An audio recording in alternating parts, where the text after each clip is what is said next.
KMR rotary. And we are back. We're back with a little bit of that brap.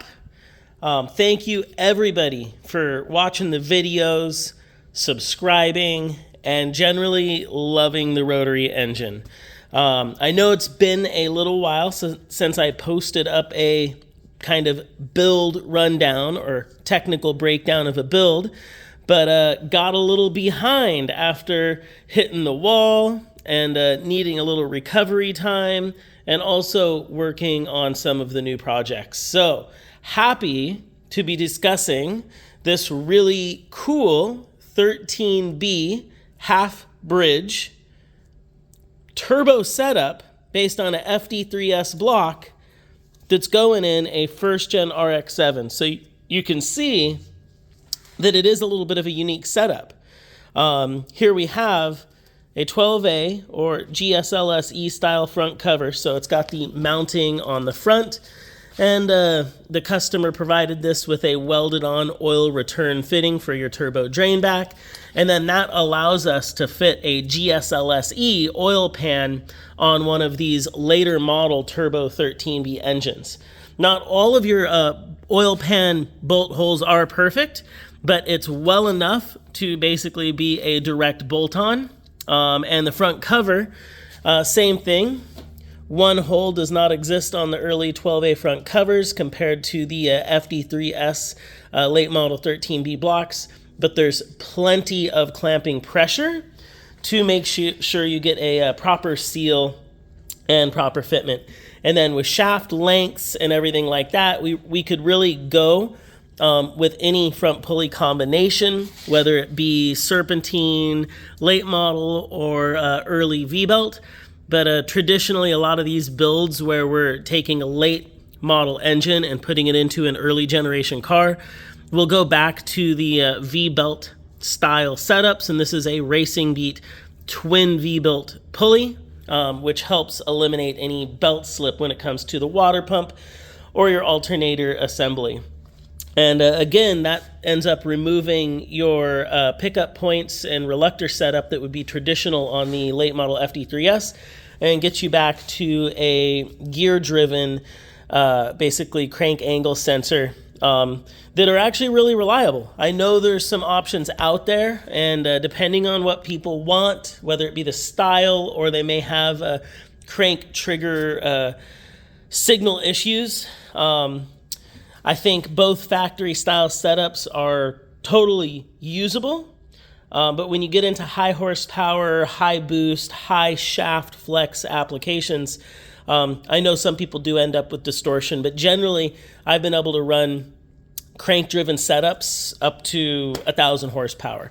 When you get into the internals of this motor, this is actually a special motor to me. This is the motor that's out of my 2017 and 18 SEMA build. So I personally did all this porting, side cut these rotors, really went through this whole custom build process back when we were building the SEMA car. So it was really cool to get back inside that motor, check everything out. The rotating assembly was balanced. Like I said, everything ported and polished half bridge. It's actually a fairly aggressive exhaust port. We were trying to move a lot of air. And overall, everything inside looked really good. I built this motor with the side cutting, balancing, porting to be able to spin basically with boost over 9,000 RPM.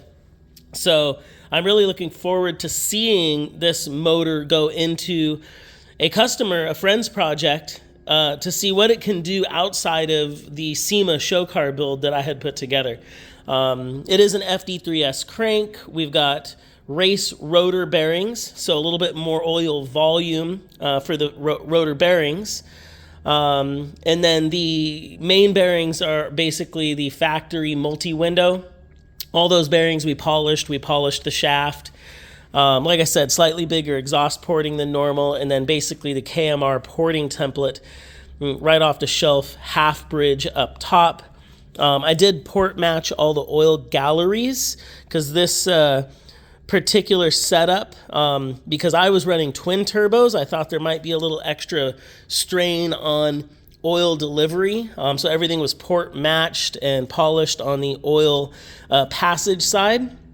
And then basically just stock FD3S pump, side feed pump, and upgraded front oil regulator. So basically shimmed the front regulator, and the rear regulator is also set to run at about 100 PSI. So we did a lot of small tricks on this build to kind of make it a little bit more race ready than the common FD3S half bridge by going in and the side cutting, the balancing, port matching, opening up the exhaust a little extra. But still, it's really based off of a very basic FD3S half bridge build, so it's a very reliable combination. This particular block is not studded, it's still factory tension bolts, so I'd probably rate this block boost wise to about 18 to, on the high end, 22 PSI. Personally, I'd probably try to keep it 20 or less, but with this type of porting and a decent turbo, that should, clear probably 500 horsepower without a problem. So I think it's going to be a really fun setup, and I look forward to this particular build going to its new home. Anybody has any questions about the builds, definitely let us know, comment below.